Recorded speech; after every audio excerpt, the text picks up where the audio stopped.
celle de Sciences en Marche et une journée d'action qui est aussi animée par un certain nombre d'organisations syndicales que je ne vais pas citer.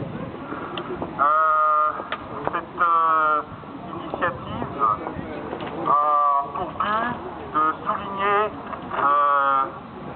l'intensité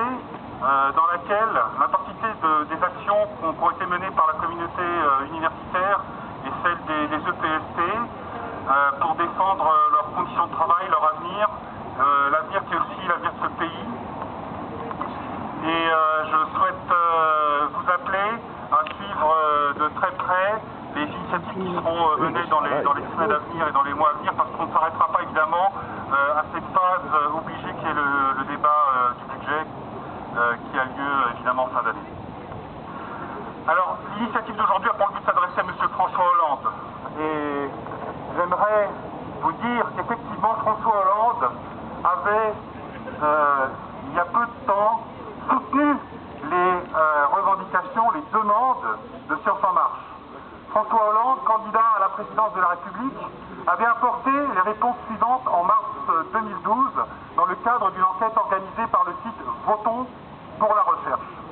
Il disait ceci, je cite: « Depuis plusieurs années, le pilotage de la recherche se retrouve placé entre les mains d'une bureaucratie centralisée et opaque, aux techniques managériales qui dictent ses priorités et les financements qui en dépendent à la communauté scientifique.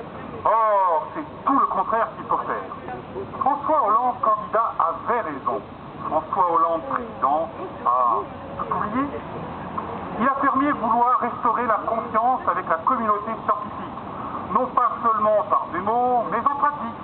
La droite, on le sait, a usé et abusé du mot autonomie, jusqu'à en dénaturer le sens.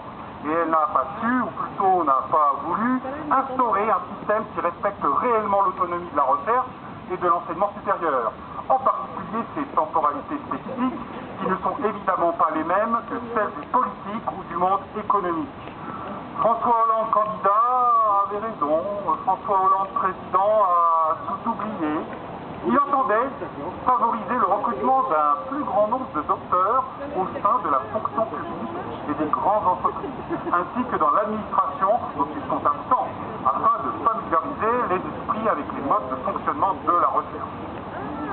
François Hollande, candidat, avait raison. François Hollande, président, a tout oublié. Il affirmait encore avec beaucoup de justesse, je cite: « Les dernières années ont été celles d'un tour de passe-passe permanent consistant à faire passer pour des priorités budgétaires des baisses et des stagnations. On ment à nos concitoyens dans cette affaire. Il n'y a pas eu, en valeur absolue, de création de postes dans l'enseignement supérieur et la recherche ces dernières années. Le budget reste loin des 3% du PIB annoncé. Le crédit impôt recherche a été détourné de son usage d'origine et le grand emprunt a créé une concurrence éhontée entre nos établissements. » François Hollande avait raison. Et aujourd'hui, c'est son gouvernement qui ment à nos concitoyens.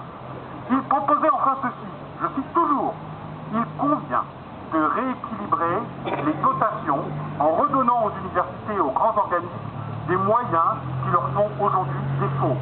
Dans le cadre du R&D, c'est-à-dire la recherche et développement, il faut réorganiser le crédit impôt recherche qui a trop souvent servi d'effet d'aubaine pour les grands groupes vers les PME et les ETI.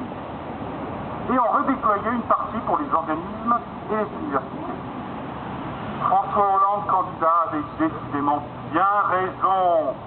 2 ans et demi après son élection, il est temps que François Hollande, président, mette sa politique en conformité avec ses positions. La recherche et l'université n'attendront pas 2 ans de plus. Avec Sciences en Marche et avec vous toutes et vous tous, le changement c'est maintenant. Merci.